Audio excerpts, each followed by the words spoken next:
Ja onhan ne kirjoittanutkin välillä. Kyllä on kirjoittanut aika paljonkin ja ei päivääkään. Vaikka vaivaa tuossa puhelinnumero ja kyllä vaan jostain hemmetti kaivaa sen. Ettei ensin se... Anteeksi mikä? Säännötsalon KK. Okei.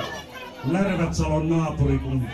Joo, ne on kirjoittanut paljon ja kyllä osittain aika paljon tottakin ja mun elämä on aika värikästä aikanaan ja on se ehkä vieläkin. Ja, siitä mistä mä oon luovu, yrittämisestä ja siitä ja rakkaudesta. Ja se mulle on hyvin tärkeää semmonen rakkauden tunne, jos mä saan hellyyttä jostain.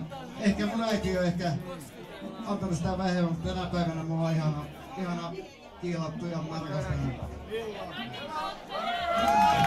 Huomenna jännätään kaikki mäkikilpailuun Sotsista ja jokaiselle kunnon mäkimiehelle, varsinkin tämmöiselle legendoille, pitää olla ihan oma tämmönen mäkilaulu. Mä muistan ennen vanhaa tuolla Nummelan kivikoulussa ja missä liekkään Nummelan Ojakkalan koulussa laulettiin semmoista laulua kun jos mulla oisi sukset vaan, kyllä näyttäisin. Mä mäkeä kun lasketaan, kaikki voitaisin. Ja 100 volttia ja jotenkin sille päin. Mut ei, tää on vanha biisi, tää Matille on ihan oma. Se on Mäkimies. Elikkä näin se oikeesti menee, että jänis istui maassa torkkuen. Jänis istui maassa.